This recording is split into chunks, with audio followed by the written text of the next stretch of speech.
We cool? We good. All right. So, rolling.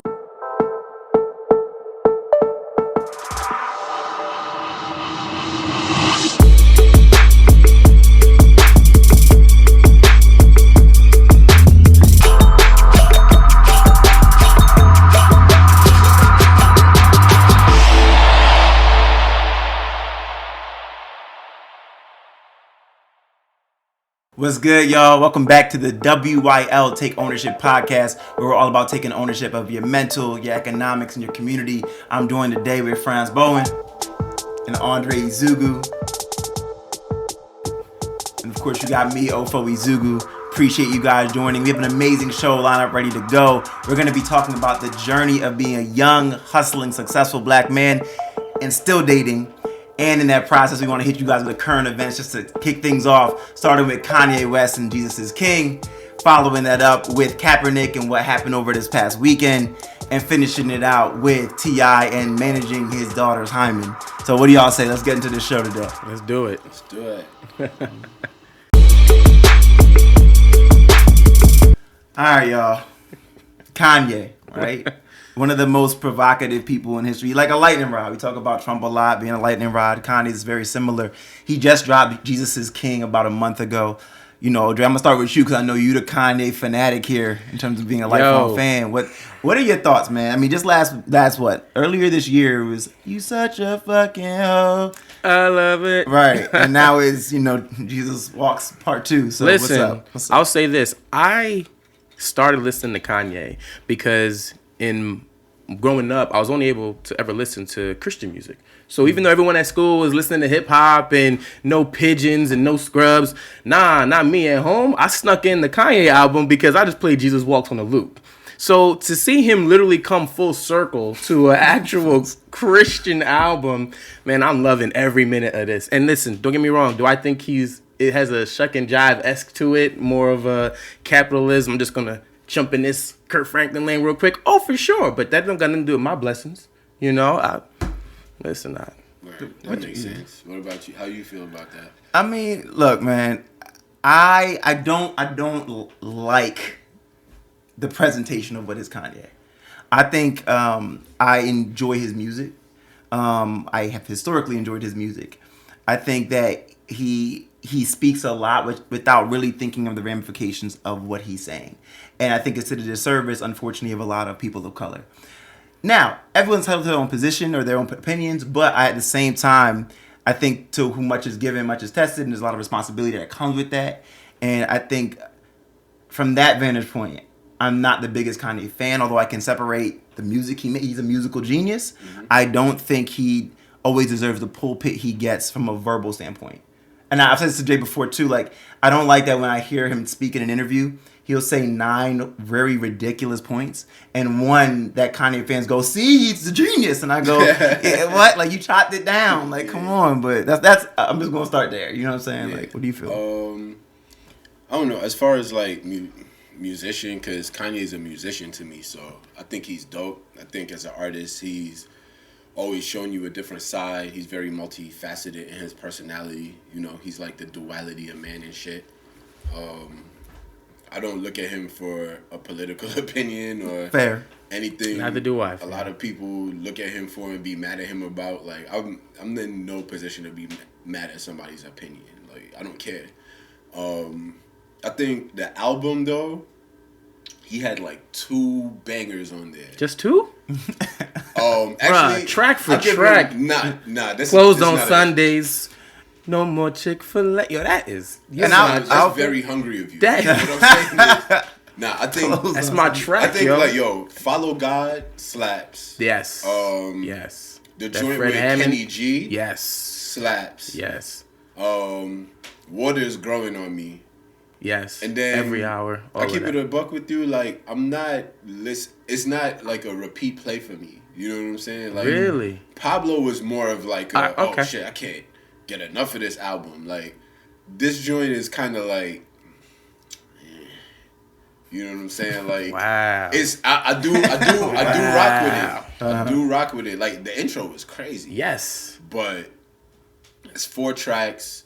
and then it's kind of like I'll get to it when I get to it. I don't have any immediacy with the album. Interesting. You know what I'm saying? When it comes to his faith walk, again, like, I mean, if you grew up in church, you know, don't judge another man's faith walk. So Right. Fair. Right. whether or not he doing it for the, I just saw it in CNN, I think CNN or Vice, that he just got like tax exempt status. He did. For his- I'm like, hey, if you getting closer to the Lord and you, He just did a weave Joel in Uncle Osteen. Sam, He yeah. did a Joel Osteen service. Oh my God! And dropped Just gonna- dropped some amazing bangers there this- too. Yeah. See, but that's my thing. So like, all right, like, look, get the bag, do it through Christ in Jesus' name. Amen. Like, but my thing is, I think, you know, to your point, bringing it back a little bit, you had mentioned, you know, you look at him as an artist, right, Yeah. and not much more than that. I'm okay with that point of view. I think what becomes difficult to kind of reckon with is, or reconcile, is the fact that he will inject himself in these very political spaces. And so, yes, his opinion can be his opinion, but when you're sitting in the White House across from Trump, See, now and we're it's having whole- two different conversations. So yeah, him like he did. What he But that's did last fine. week. That's why we bring it talking about Kanye. True, Because but- like his album is his album. I don't think we're Correct.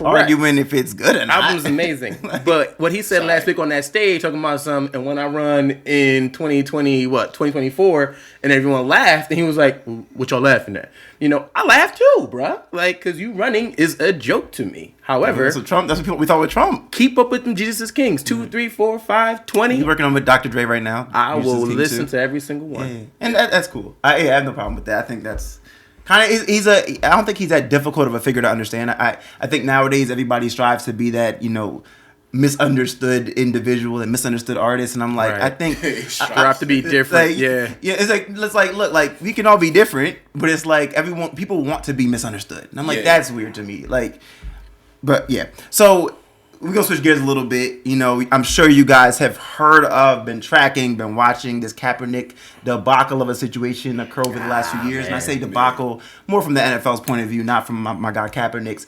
I will say I can look at both sides of the coin, but I want to start with you, Franz.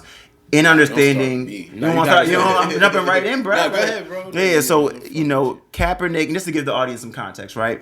Kaepernick has been out of the league for 3 years. Like 3 years, he has not been able to work a job.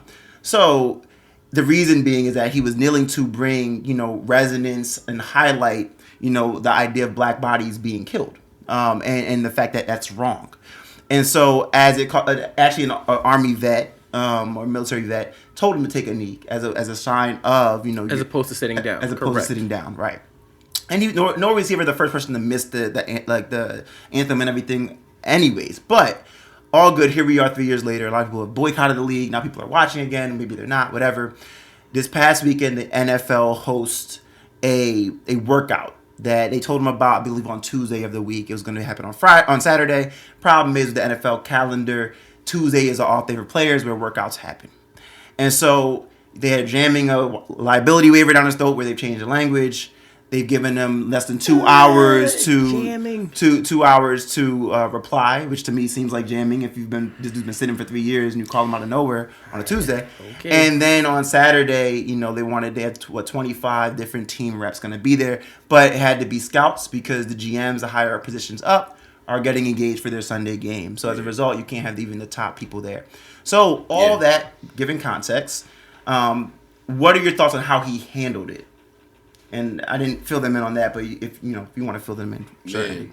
Yeah, so what he did was he booked a high school. He basically had his own combine, Right. Quarterback combine, in like 50 miles away, what have you. Oh, I didn't even know 50 miles 60. away. Yeah, so it's like, Yeah. you know, I think, man, when it comes to Colin, like, first of all, I respect what he did, you know what I'm saying? Because it's a terrible burden to that he shouldered, you know what I'm saying, to sacrifice. Because, you know, it's I can't be hard on him because this is something that he's trained for his whole life. You know what I'm saying? Like he's bred like some people just found out what they wanted to be in life. Like he's wanted to be a quarterback forever. Sure. So to have this kind of like taken away from him for definitely a larger purpose is like it's a really ill story. And I tip my hat off to him because I don't know how willing I'd be to give up something that I love for like a super greater good. And I'm not like I would turn my back on black people shit. I'm just saying it's a difficult sacrifice to make. Mm-hmm. At the same time, he wants back into the league, Mm-hmm. right? He found the terms unfavorable, but generally, if you're asking for a job, like it's rare to go to an interview and tell your employer to be how you like. Rare? Yeah, it's unheard of. Yeah, exactly. It's not a thing. You know what I'm saying? So it's kind of like that's like literally like you get a call back for a job that you used to have, right? Correct. And you did pretty good at that job, right? But for what has happened, Clearly like, let go from the job. no, you opted out of the job. Sure. Yeah. You left money on the table and you was like, you know what, I'm going to go find my value elsewhere. There were one or two opportunities that you misplayed, like the whole wearing a Castro, you're being considered by Miami and wearing a Castro shirt where Cubans don't fuck with Castro in Miami, right? Wearing them police Or pig socks. Your girl, in her passion to support you, disrespects a man and The Ravens, you know what I'm saying? Yeah. So those are and like she got two, a public platform too. Hot 97. right? So all right, whatever, right? So there's that. So now you finally get a call back mysteriously. I don't know if we could credit Hove with that, but you know it's Brooklyn forever. We'll give it to Hove, considering saying? that's been the But, notion. and that's even another conversation too. But, Right. So all of this happened, and then now you're like, nah, I don't want to meet at your office. Let's meet at the Starbucks up the block. 60 miles up the block. Yeah, so what? You know what I'm So saying? so And so it's hop like- into there like. Yeah, my bad. I know I'm gonna get long-winded, but what I think is that you know, I mean, if he truly wanted to be back into the league, like what better story than I came through to your combine and I smoked. You know what I'm saying? I smoked the test, like whatever y'all put me through. You know what I'm saying? Because it's not like the league don't need quarterbacks. I'm a Dallas fan, by the way. Dak is killing, but it's not like I mean, you know, my boys still suck, but whatever. Yeah, I'm sorry for that. Anyway, at the same time, like, it's not like the league don't need quarterbacks. You know what I'm saying? And they're like, all right, we're opening the door. I know it's irregular. I know all of these things, but it's like you're just gonna spit in their face. Now it's like, all right, what point are you trying to make, bro? Well, but the thing is, and I think the thing to add there too is his worry. There's been a gap of trust, right?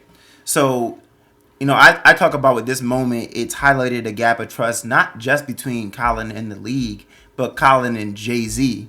Because if it is true that Jay was behind the scenes pulling strings, and I'd like to believe that from the standpoint I was also, when Jay made the deal with the NFL early this year to basically be their creative director, I didn't think that was as negative of a move as most people thought it was. Yeah, I felt like I looked at the last 25 years of what he's done in society for us and thought that warrants sometimes there's moves that we don't necessarily understand in the beginning, but they're leadership moves. Because we're not in the so room. you have to wait to understand what's going to happen, right? So I don't disbelieve that Hove helped pull this together. Could there be a part of the NFL that was trying to do this to get themselves off the hook for like all the stuff that's happened with Colin Kaepernick? Certainly. But at the same time, to your point, I agree with you. I think that this is entrepreneurship. You're applying for a job. So what I believe with the situation is that for Colin going into the weekend, certainly there's a lot of irregularities. I think that from wearing the Kunta Kinte cloth to having the big fro, I don't actually have a problem with any of it. Him moving it because they didn't allow the media to come there. It's like, yo, capture it on video. Make it transparent. The dude completed like 90+% of his passes. He had a great showing. I worry, and I think he worried, and his lawyer worried as well, if the NFL wouldn't necessarily highlight that if you gave them the only camera crew in there, because that camera, what they captured would have disappeared. So at the end of it all, my only problem with how Kaepernick held himself for this past weekend was when he gets up in front of everybody, says, thanks for coming, has his own de facto kind of press conference, takes no questions, and then goes, the NFL has been hiding, we've done our part, your move is next or whatever. I'm like, bruh, why are you antagonizing your hopeful future employer? Look, I'll say this, man. I think Colin Kaepernick's move was a very Kanye West knee-jerk reaction to how he handled everything. Yeah. I mean, he handled that whole late rollout as I would think Kanye West would. Very much so about, I'm the one here bringing value. I'm the one doing this. It was very about him in a sense, as opposed to I'm gonna be humble right now and realize my value in this space. I think he overplayed his card. I think he understood his role, understood the platform, and just played it a little harder than he should have. Now, is he well within his right to? Sure. Has he not worked for 3 years? Yes. Is that fair? No. Was he blackballed? Yes. Did he sue the NFL and win? 100%. It was settlement. Okay. Right. All of that in play, fully understanding. Now, I just can't wrap my head around how someone could do what he did this past weekend and it be okay, and you applying to work for these niggas. That is wild. But here's the thing, though, right? So, and I don't want to have an accusatory tone or any of this. This is purely speculation and no disrespect, because I do have a lot of respect for Colin Kaepernick. But at the same time, I think Colin Kaepernick's brand and business model has already, I mean, it's been transcended football or what have you, but Colin's brand almost needs adversity at this point, because Nike did this whole rollout of they not letting my man in. And, right. You know, sacrifice everything. You know, right. everything and all that other stuff. So he kind of, you know, the NFL extending the olive branch is kind of like, that kind of, you know, is a little dart in that whole image. You know what I'm saying? So he kind of needs the adversity for life. I guess, but there's no high school after football. Between the 60 miles from the Falcons thing, you couldn't make it a little closer? Yeah, but a lot of people, no, but what I'm saying is that I think it's not even about football anymore. Like, a lot of people compare him to Ali, but I think it's West, weird. Sure. But it's like, it's super weird. But at the same time, I think his window has passed. Like, I can't even speak for another man's passion, but I can't say that he needs to, if he wants to continue in his brand of being somebody that fights for good, I think a good lateral move would be to maybe speak on behalf of college athletes instead of, you know, kind of like exacerbating a dead horse kind of situation. I think because it's kind of a wrap. Can we agree? I don't think so. I think that was a Jay-Z perspective. What I think about is that, especially for young black kids, a lot of times when you're growing up, when your parents talk to you about how to engage with the police. You know, I've seen a lot of my white friends, when the police come to their door because it's too loud or pull them over, they can be very combative with the officer because they're like, "You work for me. I'm my tax dollars, right?" Yeah. And the officer they either go, "Oh, you know," and back off, or there's a stern volume back, but there's never any fear anything's gonna happen. When you grow up in a black family, your parents tell you very early on, when the officer pulls you over 10 and 2. You let them know you're reaching for your wallet. You talk to them courteously, nicely. We should have, in terms of fairness, everyone should be able to talk back to the officers if anybody can in our society. But you're taught that because your job is to make it another day, right? Over fairness. And so back to the core point of what we're talking about, self-expression is everything now, right? Especially in American culture. It's been like that for a long time. But he should be able to express himself however he wants. But understand there are going to be ramifications that come with that. I mean, that's it. Yeah. You know? Yeah. I don't like to piggyback off that point. I think also the situation kind of opened another can of worms, especially with Stephen A. Smith. Like, it kind of brings a conversation to the, you know, who's really down for the cause. Yes. You know what I mean? About what's black. What black is. Yeah. And that's like, who's shucking and jiving. And who's in these streets. Who's in these streets. I saw a really interesting video on Twitter earlier today. I forgot the gentleman that was speaking, but he was basically talking about, like, you know, tribalism. He's like, you know, a reason why, like, we kind of, it's hard for a whole color to get on one page because we're all different people. We're different people. We're all, not a monolith. We're all different colors in the Crayola box. Yeah. Like, he kind of took it back to the whole, like, you know, motherland thing with it. You know, you might be a different tribe than I might be a different tribe. So just even our like soul and blood ties are deep in a completely different level. Our lineage still have differences. You know, we might headbutt because genetically we probably might not even really fuck with each other. Yep. It's kind of like, but I did want to, you know, kind of throw that out on the table because I thought Stephen A. received a a lot of unfair critique. I agree. Because we aren't really given the license to disagree with each other. But the reason why that is because it's been dangerous for us to disagree with each other in public. I agree. But the problem I have with that is that it doesn't allow us to gain the tools of proper discourse with each other. You know, to disagree and to disagree amicably and still be able to have the tact to move forward on the points that we do agree on. You know what I mean? Like, I agree. I think the part that's missing from a lot of the context of what we talk about is like pretext. So Jay-Z and the whole everybody's backlash towards him for doing that deal with the NFL was really preceded by the fact that a month before that Forbes had announced he was a billionaire. Yeah. So now we're looking at things through the idea of money, and we all feel like money changes people, yada yada yada. So as opposed to looking at 25 years of real work and his message, we now look at, oh, he's money hungry. So when you fast forward with Stephen A, just last week it hit that he's getting paid $8 million a year to be the highest paid person in ESPN history.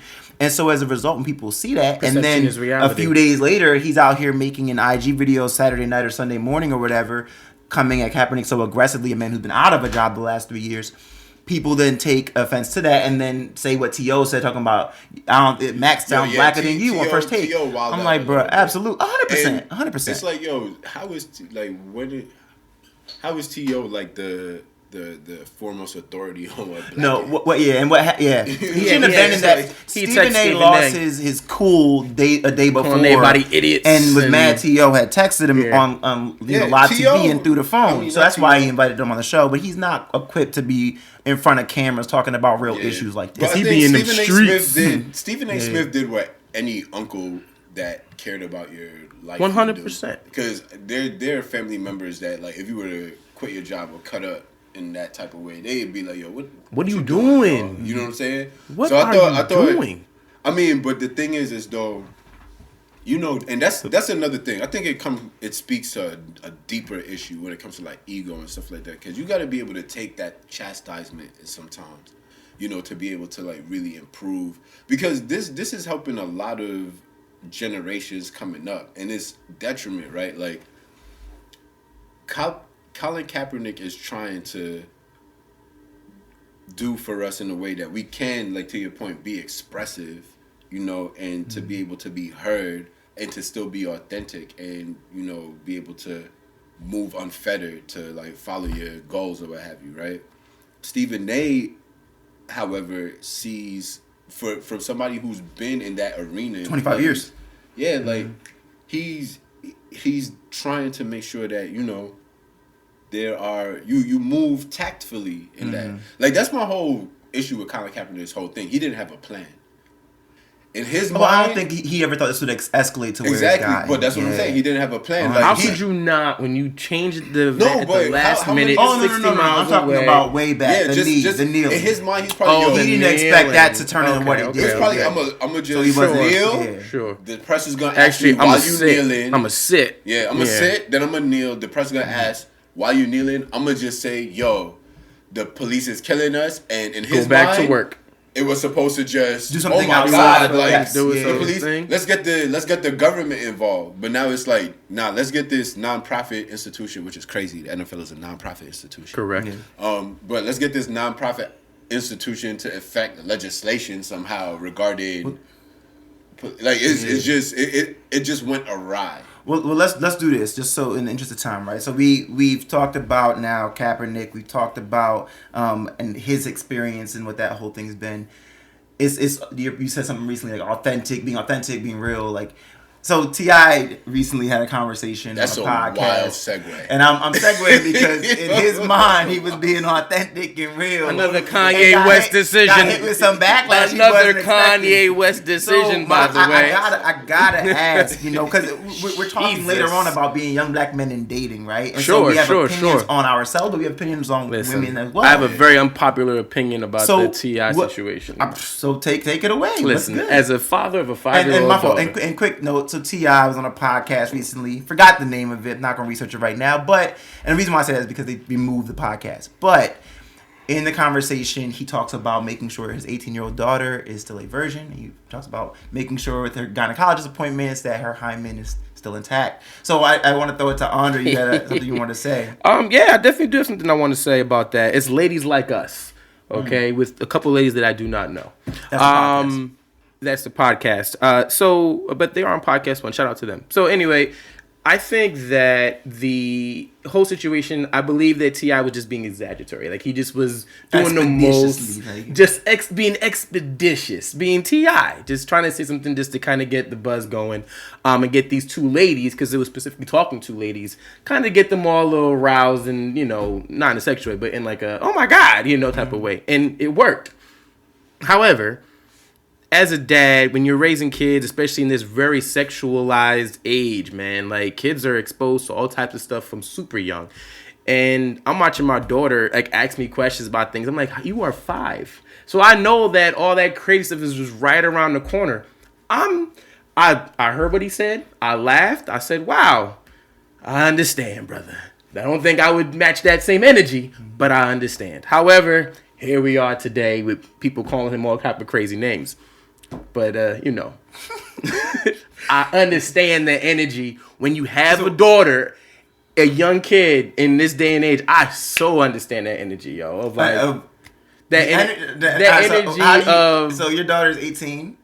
And yes. How do you handle it? I mean, first off, her mom is going to her gyno appointments. I'm not going. Honestly, I'm not going. And no, I'm not going to be... Is she still a virgin?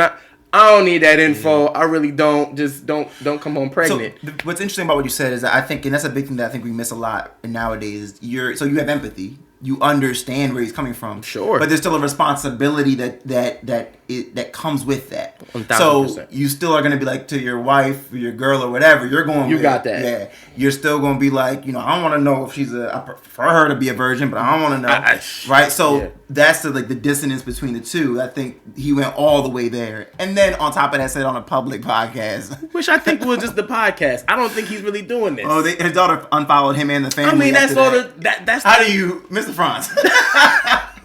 T.I. Hymen, what's good with it? What's good with it? The juice and everything that's happening, bruh. Like, I don't think that's real. Clifford was definitely wilding with that one. Mm-hmm. I think I'm probably a little bit more different. I don't have any children, ladies. I don't have any children. Like Dre said, the energy. Like, okay, I understand the energy, because if I'm a father, I would want to know. My principal concern in that situation is that my daughter is healthy. Yes. Mm-hmm. You know what I'm saying? Like the whole virginity thing. I think, it's a privilege. Like, it's a privilege to have somebody to confide in you, right? Mm-hmm. Because there's a certain level of trust there. And I know, in our societies or what have you, especially as black folk, from the diaspora, like, there's always been kind of this barrier or this line between child and parent, right? Yes. Mm-hmm. And then, you don't want to blur it, because there still needs to be respect and deference there. Yeah, man. But, I'm a believer that, if in the future my daughter tells me, like, she been fucking, it's the language I got to use, sorry, y'all. But as a father, I'm gonna feel that. So aggressive. But I'm having a moment. Hold on, brother. I can't. Your baby. I need some wine, bro. Your baby mom is somebody's daughter. Yeah, that's not my problem, though. And you have a daughter. She didn't get here randomly. I know exactly how she got here, bro. I know everything I did to get her. I don't want to introduce any thoughts into your mind, but every daughter is a mother, so to speak. I don't want to introduce no thoughts into your mind, though. So, brother, you ain't got no bomb. Let me hear Captain. I want to hear how you hear it. So, bring this to let me bring this full circle or something. Circle this wagon. I think that T.I. So many jokes that could have been my goodness. Circle these like I think T.I. In a way. And this is probably strong language, but I think he desecrated the sexuality of his daughter. And I don't mean sexuality in the terms of eroticism. I mean sexuality in terms of, part of her feminine identity, right? In terms of, because this is something like, I wouldn't want my father talking on a podcast that's syndicated about my vagina. Right. You know what I'm saying? Bruh. And especially That in part. that way, like feeling so comfortable doing it. That part. Yeah. And then it's almost a form of like, you know, female likes and mutilation. Yeah, But in the spiritual aspect, right? And then on top of that is like the physical, like the extreme of T.I.'s thought process. Well, my assume, because he probably had the best of intentions with that, but my assumed but look, my assumed thing, like the extreme of that is like in China where, you know, boys are more coveted than girls, so girl babies are cast away. To now where, you know, that population, they're seeking wives in Africa. They do a lot of business in Africa because there are no women to, you know, help supplement the, you know. Because they're only allowed to have one kid and the whole thing, you know, or you know, a little bit to the west of that, female genital mutilation. Or I think, to the east of that, foot binding. Like, it's just this ideology of control that should not permeate the way it does. Well, let me hop in real quick. So, you know, he was called to the principal's office to meet with Jada Pinkett Smith on Red Table Talk. So we will see how that ends up going. I saw that joke from somebody else on Twitter. Jack, editor on that. Congrats to him. I you know, my thing I'll say until, you know, kind of wrapping and segueing into the next piece here is that, to me, I think what he did was wrong. I think proper attention was brought to it. And I'll caveat that by saying, to me, actually, I think more attention was brought to it, actually, than it probably should have had in the range of everything that was happening in society, especially for people of color, especially for black people. When I think about my concern, a lot of times, I think we start to argue in the clouds, especially for educated black people. You circle yourself, you around you ends up being people that have achieved a lot, who think in some way similarly to you, even if they challenge you, is still progressively forward. And then as we're having this conversation about T.I., someone gets stabbed up over Popeye's chicken sandwiches in Silver Spring, Maryland. We gotta talk about that too, by to the me, way. it's like you had the sandwich? I have. But to me, it's like we think we're representing and we're speaking to people, and we're missing a lot of our own people who are still worrying about getting stabbed over a chicken sandwich. So it is better than Chick-fil-A though. It's crazy though. I just want to say your segues and like similes tonight have been on point. So let me just bear you. That's love, man. That's love. You know, I'll bear you some love. That's love. That's love. Well, next time y'all, the next thing we move into, man, is about to be how y'all date. That's gonna be the next segment. Chicken sandwiches and Hymens. I love it. I mean, I think it's better than Chick-fil-A sandwich. I really do. I do. Oh, but before we do that, I do want to put like a little energy in the air regarding this. You know, ladies and gentlemen who are listening to this podcast, first of all, thank you. Secondly, you know, on your adventure with your child, I encourage you to think about the things that you know, that you kept from your parents. And you know, while you'll never know 100%, like you got to know that your child is gonna confide in. If you can't take the little things, they're gonna keep the big things from you. Well, let me just interject on that real quick, because being raised by Caribbean and African parents, I kept everything from my parents. I ain't talked to them about nothing in regards to sex and where things are and just relationships and all that. That can get you in trouble. There was no open dialogue for that stuff. My brother was in the car when I was 15 years old, and our dad turned to me. I mean, he was sitting in the car too. He didn't care about him at the time. He turned to me and said, "If you ever get a girl pregnant, I will cut your dick off." And did the whole snip shit. And at the time, I knew my dad was a cardiologist, but I knew I thought it was like a surgeon. So I'm like, this brother could probably really cut my dick off. So I'm good on open conversations about sex. This just wasn't a thing growing up. So I do believe that there should be more room for parents to allow their kids to talk to them. But I feel like millennials, or even the generation right before us, they've kind of moved that way out of bounds, where these kids think that they're their best friends that can talk to them any old way. There's a middle ground. Which is why dudes are like super rapey, by the way. But that's another conversation. Yeah, you're right. Yeah. And on that note, we're gonna talk about dating. We'll be right back, y'all.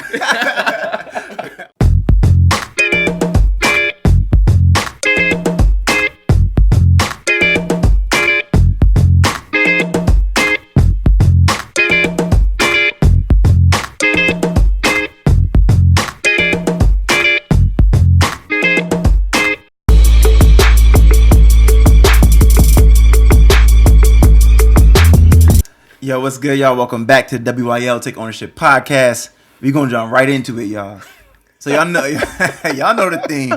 Yeah. So basically, let me give y'all a story. So this past weekend, I was asked to speak on a panel about what it's like to be a young, black, hustling, successful man and to be dating, particularly in New York City.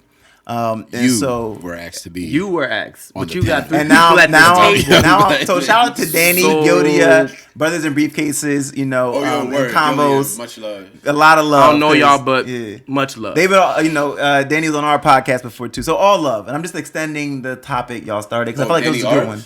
No. This is Danny Bo, according to Instagram, but Danny from Convos. Okay. Yeah. So, glad, No, I don't know him. So, glad to have y'all tuned in for this. So, it's gonna get real a little bit, or at least it's anticipation or thought. So, I'm gonna start off with something basic. Like, what's y'all? How basic we talking? How do y'all? And that'll come back to me at some point. Oh, it will, sir. How do y'all look at how would you define dating today? That's a good start. Man, man, are low key asking the wrong person because I don't date. That's so. Here we go. But at the same time, though, I think dating today, at least these days, like everybody's kind of fast track. It depends on what you're looking for. Some people are just looking to hang out, and some people are just looking to smash. So no one's looking to love. Yo, it's funny you brought that up because I just read a quote today. I think as long as you got the love of Christ, you should be fine. You know what I'm saying? But yeah, I think dating these. Well, I don't know. From what I hear on the streets, dating if you don't date, you do have a definition of what dating is. Hop in there. Let me jump in here real quick because I think Franz don't know what to say. He drowning over here. Like, I got you. Considering too many of my ladies watching this. Right. Well, I'll speak from a perspective of someone who kind of has dated, been married real early, divorced, dated again, and kind of boot up. Well, really boot up, not kind of, but like boot up. Just moving in this space. I did divorce thing. Okay. Oh yeah, almost a year now. Yeah, for real. Oh, you thought just having another kid out here and being married to someone else? Nah, I ain't that messy, bro. I'm not. I had no. You had no real understanding. He's like, my respect for you just went up. In terms of experience. I thought you wasn't fairing it out here. Nah. But I did read this quote real quick, and I heard it today. It was refused from my man Donald Schuler. Shout out to you, homie. My Hamilton. My Hamilton audition partner, whatever. Refuse to be a serial dater. Date to find your soulmate and be intentional with every word and action you give, receive. I feel that as millennials, we either are doing this or we just out here just talking. And by talking, I just mean fucking. Like, period. Either we just out here just trying to hook up and trying to see what that's about, or we are very serious. Usually it's the females that reach the more serious parts of wanting to be in a relationship first because they're the ones that in real life have an actual ticking time bomb. Like, or feeling like, I'm losing my prime years of having kids or starting a family. And that's a real stress on them. And so in turn, they do a lot of, I guess, millennial microwaving, assuming that when they see this guy, they kind of imagine their whole life with you. And then they got you all, I'm going to take you to see my father, my mother, my family, and you fit the mold of what I'm looking for, all boxes checked. They do that process a lot faster than guys because they actually feel like time is running out for them, as opposed to guys, we're not so much in that space. So if I were to say what dating is like today, dating is two versions. Either there's this microwave version of dating where people just tend to assume what someone is and then try to just move in that space and end up crashing and burning after 3 to 6 months. Or there are people that are very intentional and actually take time and build a real relationship. And I can say that because I did both. I ran real fast, got married real young, had a whole kid, and it wasn't the space I should have been in. And then now I'm actually taking the time and being really intentional, and it's actually really working out. So when you take both routes, and so when I think about dating, I think that it's back to like defining what it means. I would like to take a moment to let the audience know that you're hearing from the light-skinned member of the podcast. That is very true. I forgot to mention that. You know what? Look, Idris Elba out here getting a lot of love, even though John Legend beat him for Sexiest Man Alive. So look. Dark skin brothers, y'all got y'all burned out here too. That's John Legend in Well, particular. Sexiest man alive. Oh, yo, where you been, bro? Running joke, but also shout out to the brother. He's a good guy. I mean, I don't got no I mean, he just ordinary people out here, but that's just. Shout out to Twitter for the jokes. So what I would say is that I think thinking about what does dating mean, right? Like to rewind a little bit, at the event, this young lady raised her hand and said, this guy I'm talking to right now, but I only hear from him once a month, like and so that was the response, right? Wow. Like by a lot of people who were and homeboy to my left who said I'm gonna be the bad guy of the night raised his hand and go, I'm sorry, ma, but you ain't dating him. You ain't talking. You ain't no. And my thing is, that's what sucks. That's why I don't. My bad to interject. No, you're good. This is why I'm such a proponent of the hot girl movement. Elaborate. What you mean? In the sense that it's kind of like, shorty's like, she probably really likes this dude, and he's probably playing around. Sure. So I'm not mad when women, take the rocket and run with it, what have you. I'm like, it's like. The game is a game. Yeah, man. Get your clout up out here, yo. I don't doubt that dude actually probably really likes her, but just knows the mode she's on, and is literally just keeping her in that lane and just touching base once in the blue. But this is my thing. So I think there's a period of time where you're out in the world figuring things out. There's another period where you're talking to someone, right? That's the idea to me of. Talk at least a few times. Adults now talk at least a few times over a couple of weeks period of time. Sure. Dating to me is we have now gone on multiple outings together, and you are either there or close to being in a space where I'm thinking if I'm going to like a work event or whatever first, my plus one might be you, if not my boys or somebody. At a work event? Well, I'm talking about but I'm saying what I'm saying is like when I think of like the actual terminology of dating, like you're progressing towards something. So people say I'm dating multiple people. I'm like, you're not actually dating. You're just talking to multiple people. I agree. Dating to me is like you're starting to narrow and hone in on this individual. Yeah. And that's happening. Boyfriend, girlfriend means dating. Well, I'd say then you graduate to boyfriend, girlfriend. Girlfriend is boyfriend, girlfriend. Really? Then you graduate to that. Dating is not the same. So if I'm spending money on you consistently. But see, that's dating. Well, that's still courting. One person. Nobody asked you to do all that. One person consistently. That's dating. That's still. See, and that's this is how dudes be getting their feelings hurt. Right, money on these girls. But the thing is, all right. So I'm gonna rewind a little bit. I love you brought that up though. I love that though because so back in the day, back in my college days, what I mean. I remember talking to my homie David about this concept. We had just got from a party and we were joking about how like the three of us could go to a party back in like high school, back in college, and the next morning we would be talking about it. You went home with a shorty, right? So the next day we're talking about it together, and Franz and I are like, "Yo, last night was whack. Like, that party was whack." And you come in like, "Yo, last night was lit. Like the party was dope." And like it was only dope because you got some, right? And the thing is like. Even you could be the most attractive dude, have a high close rate, and that shit still be in your low single percentages of when you go out. Like you're not the idea of going out and taking a girl home day one is not really as common. I think people play it out to be. Right, or at least in that period of time. So our conversation was reframing what a successful night looks like in terms of fun. And it's like if you're with people that you can create fun with, no longer do you tie the fun of a night to who gets the draws. You tie it to like, yo, I was on the dance floor, I had a good time. I met some people, I got some numbers, whatever. Like, but you had a good time. You don't tie it to one thing. Hold on. So the reason why I bring that up is because I think if we looked at dating in a similar way, the act of going out with someone. When I go out as a man, and everybody has different perceptions on this now because it's a new age or whatever. If I go out with a woman, I expect to pay. You know what I'm saying? Like I don't want her to act like I'm supposed to pay. That's semantics for whatever. But I do expect to pay. I'm not going to take you to that restaurant. So when I'm taking you out, my goal is to have a good experience in this moment. That's it. Yeah. Anything that happens after that could be extra. But I'm not counting on you to be my one and only because I took you out on two $20 dates. That's just not a real thing in my perspective. Well, that's not what I was saying.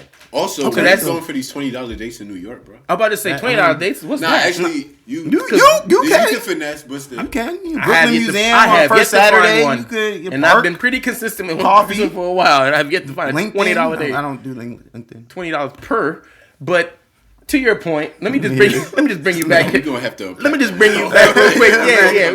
Let's bring you back real quick. Okay, so first off, you talked about college and going out and being able to bag a chick, that's not as common back in the day as people probably made it perceived to be. Maybe, I don't know, at Albright it surely was, because I guess it's a smaller campus and we see each other much more frequently. So when we go out, you pretty much have the same group of people that you're going to meet. So you've already done the legwork. Like I think you said it before in terms of social media. Yeah, what I'm talking about is I'm talking about the idea of going out, meeting somebody fresh. And not today in 2019, not 2009 for sure, because the legwork's already done. By the time you go to the bar, we're talking you know everyone. What I'm saying, yes, you're talking about the legwork being done. I'm talking about the idea of going out, not knowing it. It's fresh. Everyone's new. Got you. And then the close rate of that is different. Not as common. Certainly, that's what I'm talking about. I agree on that. I just want to say for the record that close rate.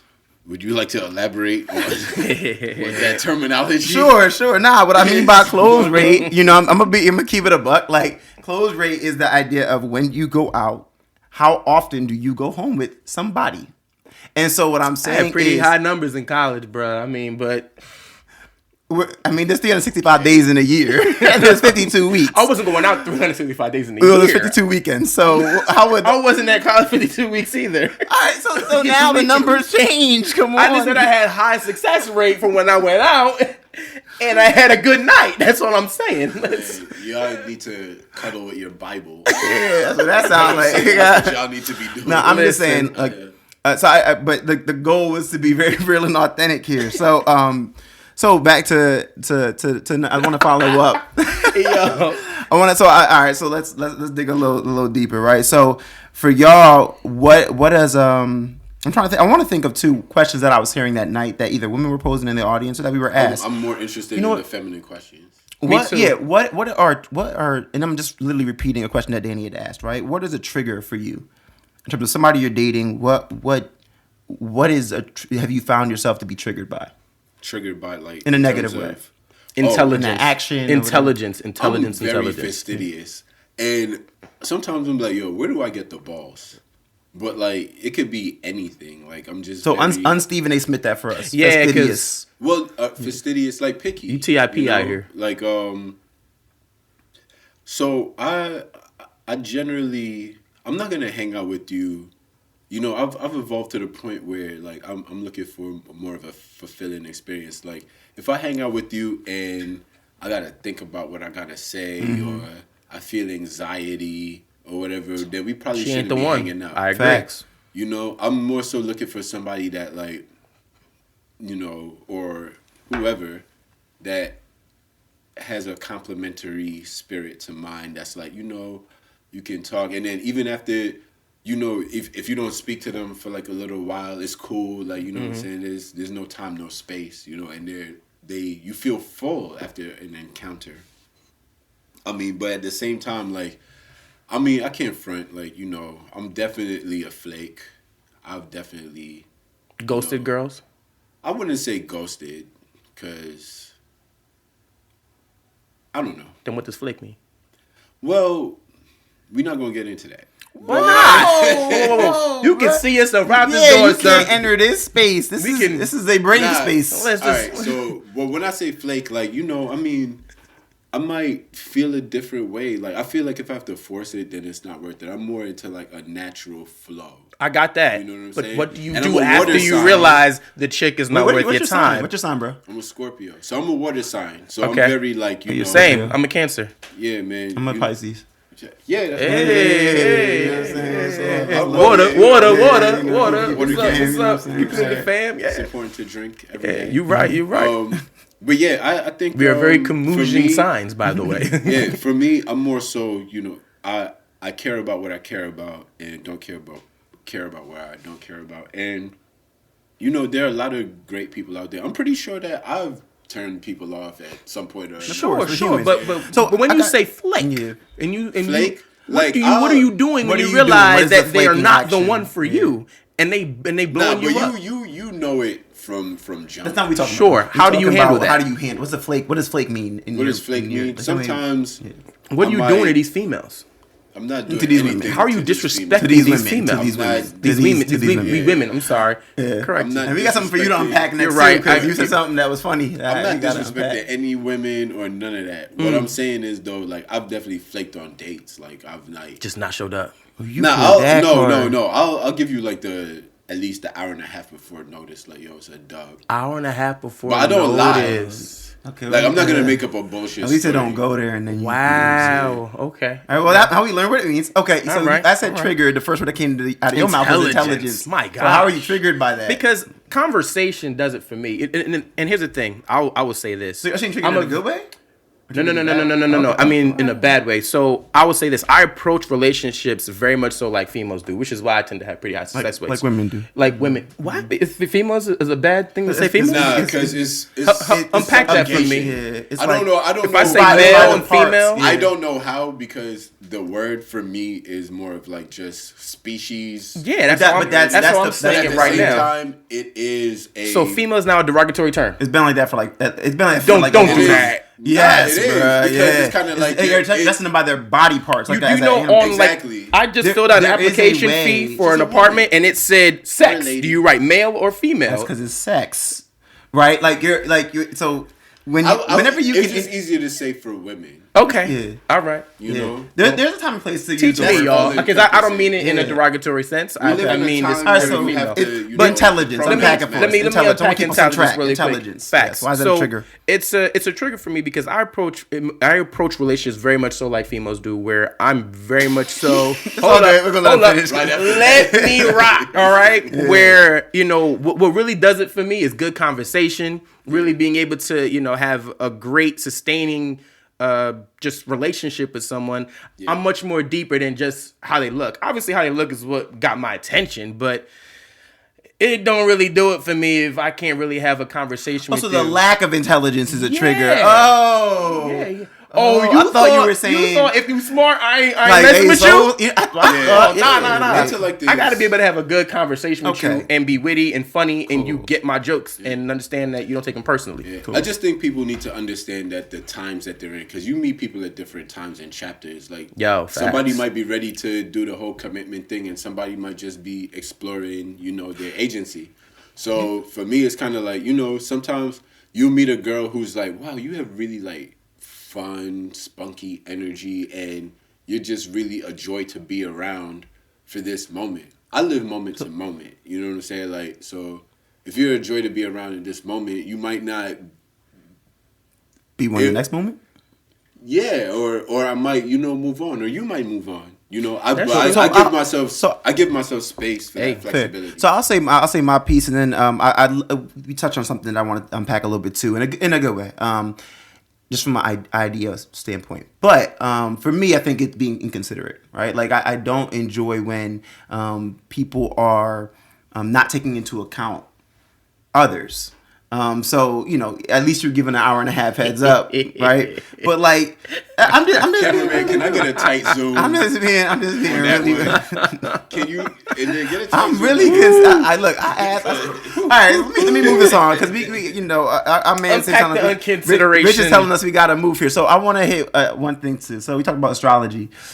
Are you guys really big believers in astrology and Yes. matching? Oh, Okay, so gosh, yes. let me. What's up? Why? I'm gonna Man. try to keep my answers as short as possible, Cool. so I'm gonna open with this.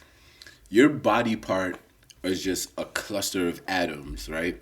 Really small pieces, and in between those atoms, This sounds very long-winded, by the way. yeah, in between those, Where to start? yeah, We're talking about atoms? Chill. In between those atoms, right, are space that's like infinite and vast, but to us it's just a hand, right? They're waves that come from This the nigga sun. high as fuck And- right now.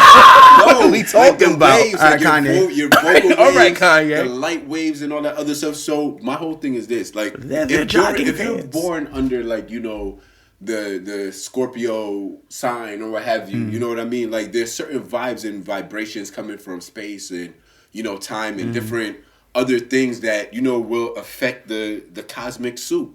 You know what I'm saying? Because Like Mercury being in retrograde. yeah, like, have you ever woke up one morning and you feel like, yo, I feel great. I can conquer But the one thing world. is- and then some yeah. other days you're like, man, I'm just. Well, walking you shouting. said this. You Sure, said this sure, before. This sure. idea of like when you think about high tide and low tide, 70% of the Earth is water, right? Yeah. And so In your with the body. fact that the moon, the gravitational pull between the moon, the sun, and the Earth, makes the water swell. You know what I mean? And you consider your body the same makeup. Exactly. You know, it of course those things will have some kind of impact on your mood. So I believe what you're saying as well.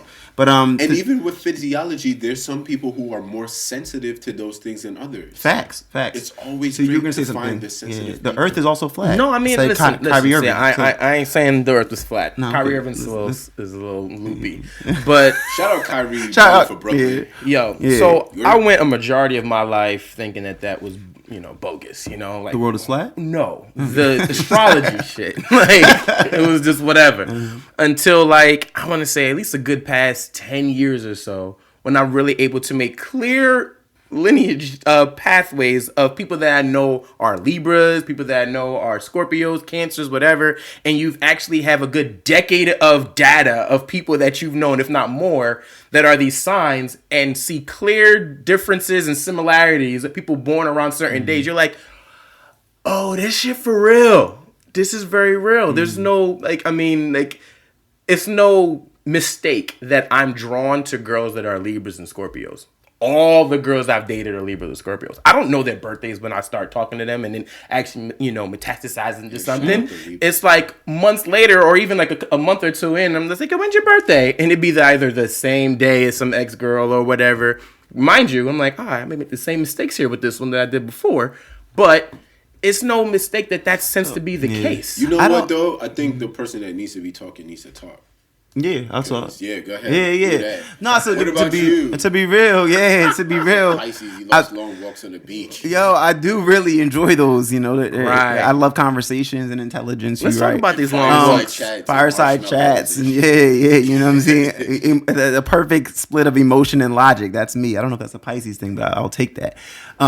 So my Sure. thing is this. I really have not paid attention to it from the standpoint of, I think if I had been more like visual, maybe I would agree more. What's gotten me to believe astrology, there is something to astrology. Count out the fact that it's been worked on and thought about for thousands of years, is the fact that I've looked at Scorpios in my life actually, and they're very similar. And so I have right now 4 Scorpios in my life, and I'm like, I can see, it's only that sign though, I can see the connections across the board where I go, there's something to this. Man. You know what I'm saying? Like, I didn't even know you were a Scorpio, so you just said that, and I'm like, yo, you fit too. Like, and it's not a bad thing or whatever, but there is a way of looking at the world. So you're saying you do agree with the astrology? Yeah. Oh, okay. I thought you were do. saying you didn't. No, really I think I don't put so much weight on it. I.e., why I don't really know. I don't know when a Libra's born. Like, I couldn't tell you. I only know when Pisces. I know Taurus. I know my you siblings. know the ones that matter to you. Yeah, because I they're agree. my I don't life. know You know all what I of mean? them. I don't know. Yeah, I don't know when an Aries. That's iffy, right? Yeah, Aries. Yes. Taurus. Aries. Okay. Cool. Tiffy. See what I'm saying? Tiffy. Yeah, Tiffy. that's my Woo. little sister. Shout out to her. So Younger sister. Yeah. So I agree. Leo. I agree. Yeah. But I don't really know much about the signs, to be really honest. But we got to take it back for a second because we started talking about. Yeah, he don't want to talk about successful men signs right now, dating. man. He wants to give So, you the what's mic your about experience dating. Hey, Rich, how we doing time? What's your experience? Nah. All right, this is, we go. Bonus tracks, sir. But yeah, what's your experience been like dating?